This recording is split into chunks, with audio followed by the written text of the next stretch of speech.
wondering if you approach playing Demon Dean any differently than you approach playing regular Dean, and if that has sort of held over even though he's, sort of actually here at the moment. Nope, they were pretty much exactly the same. Yeah,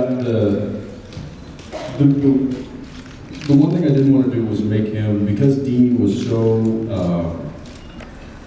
dark last season, carrying the weight, the guilt of what he had conned his brother into doing, and had gotten the mark, and he was really kind of on a destructive path.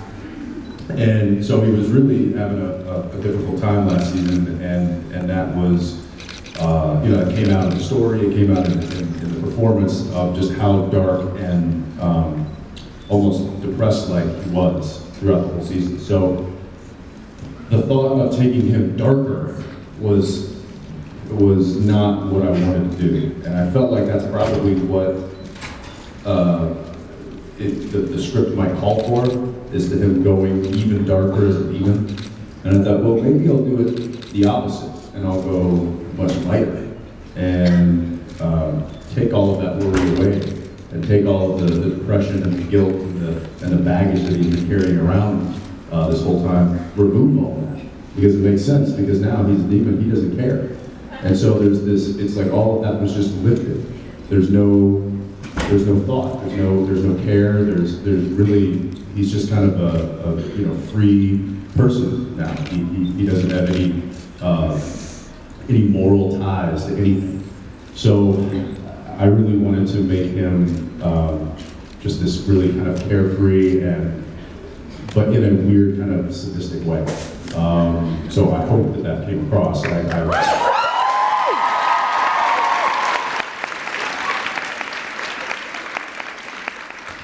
That was really the major difference between, regular human Dean and Demon Dean, was that human Dean cares, and because he carries a lot of baggage, and I think both of the brothers do. I think there's through the years they've been through so much, and there's been so much turmoil and so much, destruction that has surrounded their lives, that it's hard not to carry that. They certainly do bear the weight of the world on their shoulders, but they know that that's their job and that's what their purpose is, so they do it, and they don't give up. As far as Demon Dean, it's just really the polar opposite. He doesn't have any of that weight, and he doesn't care. He doesn't care what people think. He doesn't care, what's right and wrong. He does what he wants to do because he can, and that to me is much more frightening. Thank you. Yeah, thanks.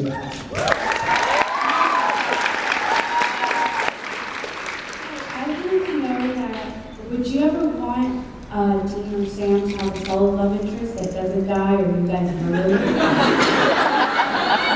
Yes, and that has never worked out for us. You know what? I think Sam has probably had more love interests than me.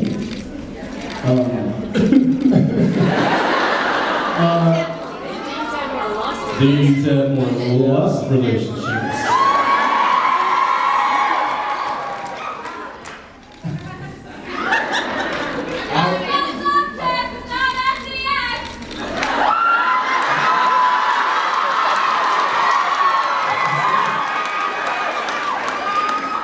I don't know, something about sex.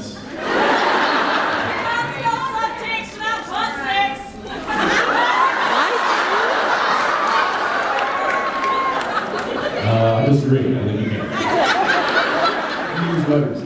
I don't think not only for the canon of the show, but I don't think it makes sense to these guys. That's not the cards for them. It's not. And I think there's a very, not only in America, but kind of worldwide, there's a very sort of cookie-cutter definition of what life should be. It should be, a spouse and 2 or 3 kids and a white picket fence, this and that. But that's not reality for the majority of the world. So I think, Certainly not these guys. certainly not Sam and Dean. So I think their lot in life and their passion and their hunger is to help others. And I think they are focused on that. I think that they also, both, like Jensen just touched on, have some baggage, and they don't want to put that on somebody else. So, not for a while. Thank you. Plus, my wife would kill me. Hi. Hello, so my question's for Jared. Yeah. Second. Anyway, so Okay. in the 200th episode, Oscar Chow tweeted that you have a mean yodel, so what's your yodeling career like?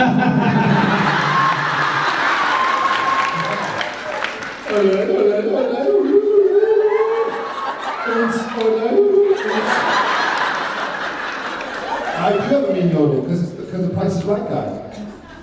I think the Price is Right guy. He climbed, if you got off on like $5, he'd climb up, and then he'd stop. And we got to 21, what was it called, the Matterhorn or something? And then they're like, how much does the Gerber baby cream butt wipe cost? And he's like, I don't know, Bob, $18. And it's $16. And so it's,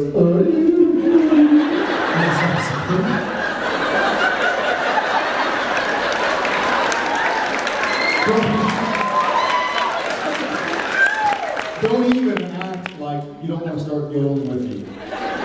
Price is right, man.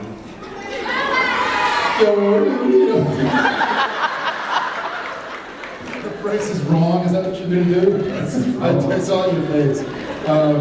Yeah, that was a special moment between me and Osric, so I don't want to ruin my Ricola. My brother and I went to Switzerland many years ago between season 1 and season 2. And the Alphorns, that big little like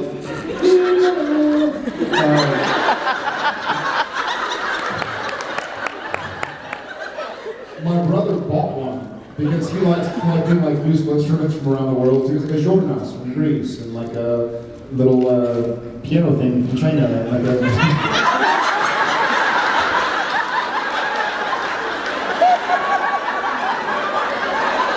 I was just sort like Beethoven's a fit like this. Does that work? You book me, you know, you can generally play. It's kind of hard to, and I'm a pianist, so. well.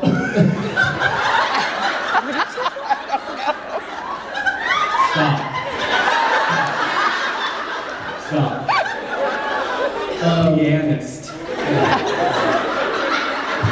Like a movie.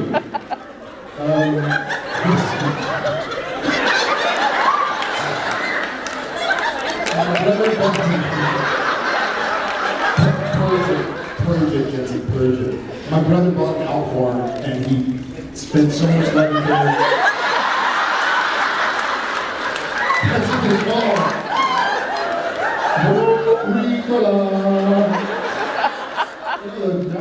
Drops. Throat drops. Throat. Are we done with this bit? Are we moving on? Thank you very much.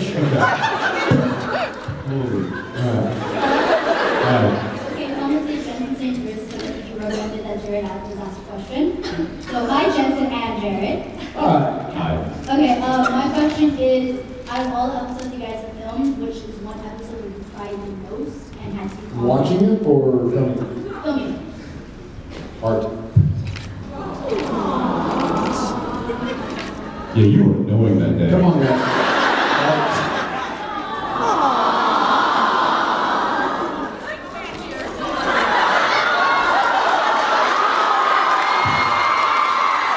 I was going to do that was going to hurt somebody. I forget the name of it. The one where Dean tells Sam about his experience with Hal. What is it? Heaven and Hell.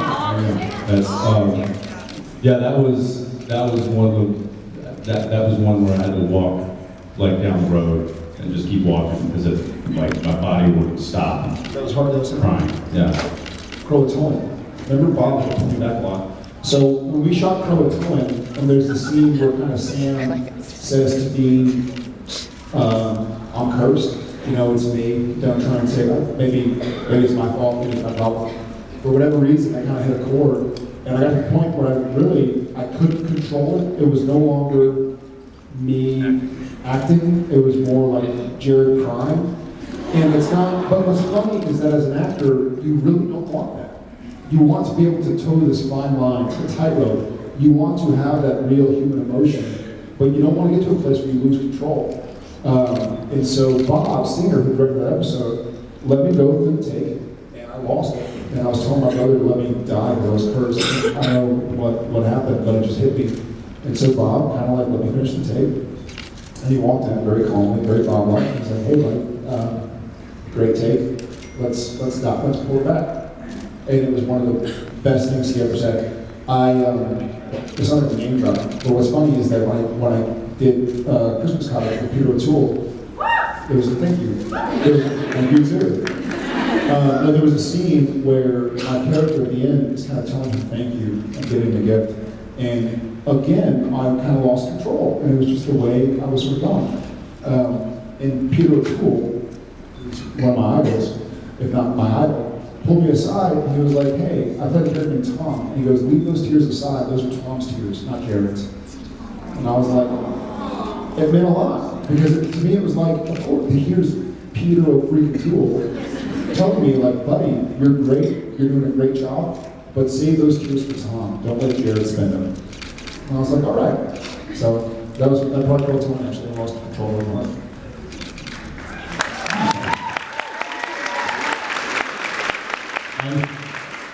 I just had this visual of Bob letting you finish that take and then walking up to you and being like, "Listen, Pansy. I'm gonna need you into this tea party. Pull your big boy pants up and do the scene like a man." Yeah, you were there. Those are the exact words. Yeah. And he said Sally. He said, "Listen, Sally. Listen, Sally. Why don't you put your big boy britches on and do the scene like you're supposed to?" I didn't realize that you named your son after your character in Business Match.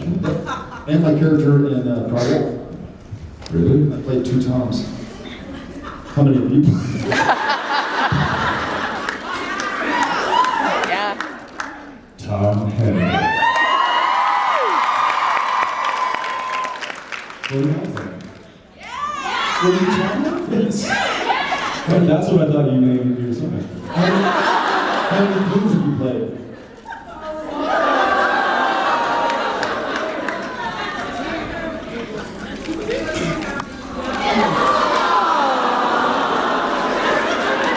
These are Tom's tears.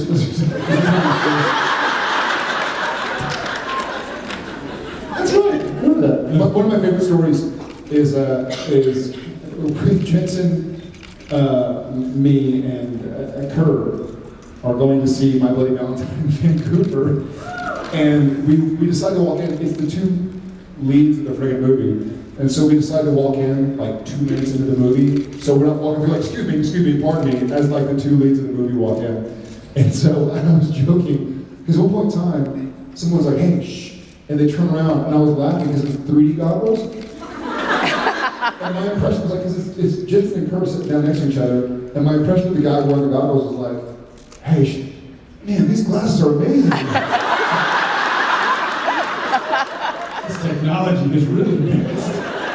It's like they're right here in front of you. For a $1 pair of like disposable 3D glasses, that really looks like Jensen and Kerr. Thank you. Cheers. Hi, I'm Alyssa. They That's addressed. my sister's name. Did you ever play Tom? Sorry. They addressed Adam in the 200th episode. So I was wondering if they were going to do anything with Adam for like the rest of. Did you see our reaction? But I think our reaction is your answer to the question. There was no reaction? Oh yeah, him. Oh, right, yeah. That guy. We are not writers, so they don't tell us a whole lot of stuff, but I have not heard any rumblings of Adam. So. Okay, thank you. Yeah, thank you. Hi. Hi. So I'm nervous, I'm gonna try to like make sense. So throughout the Supernatural season, I always saw a theme where Sam is kind of the scapegoat for everybody. Like, Yeah. That's what I'm talking about. Yeah. So I was wondering if Jared can tell Sam to like finally speak up for himself, because I feel like Sam always feels guilty, so he just takes the blame no matter what. Like, you would tell Sam, like, you need to stand up for yourself, like, what would you tell him to say? Wait a minute, did you see season 9? This is a funny, it's a great question, by the way. I mean, question I've never been asked. Sam does sometimes probably feel like a scapegoat, but what we touched on earlier with kind of the lack of relationships in the episode, in the shows, like female-male relationships, I think Sam just kind of understands it's what it is, and I think Sam is a good place. It's weird because Jared has grown up with Sam, and I think the more you grow up and the more you realize that everybody has their own journey and everybody has their own truth, the less likely you are to be offended when somebody blames something on you. Even if it is your fault. If I get mad at you, go like, hey, this is you, if you'd have been on time, you wouldn't have been in that car accident, whatever the situation is, there's a point where you realize, listen, that's somebody else's pain, and that's true to them. And so I'm not going to take it on myself and start a fight because somebody else is going through something. I think Sam has come from a place of kind of empathizing with what people are going through, whether it's Dean, who he loves very much, or whomever it is. Sam is kind of to a spot.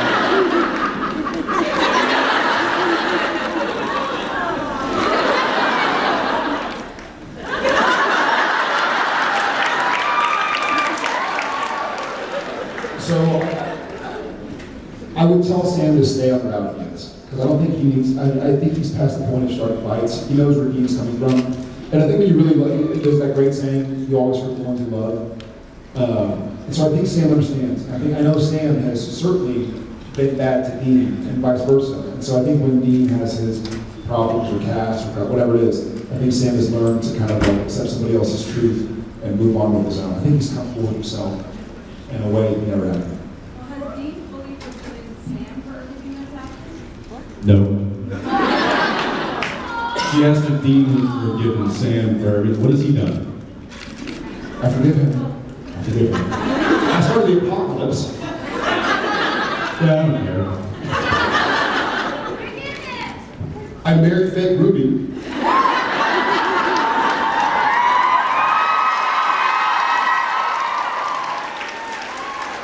Yeah, I was at that wedding. Oh yeah, that's right. Yeah. Yeah, I think that especially this season, I think we are and you will see the brothers more on the same page and more together than they have been in the recent years. More like a early Supernatural kind of the brothers.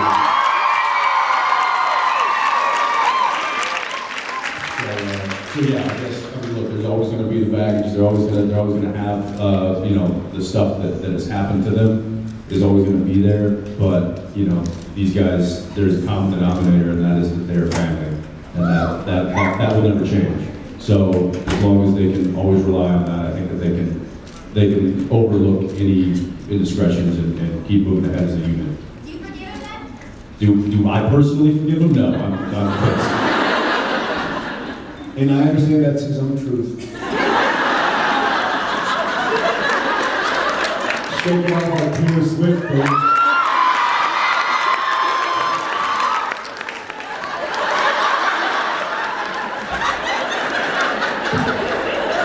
You guys start playing Taylor Swift, I'm not going to support it out. I'm breaking guitars. Breaking on us. Thank you very much for the question.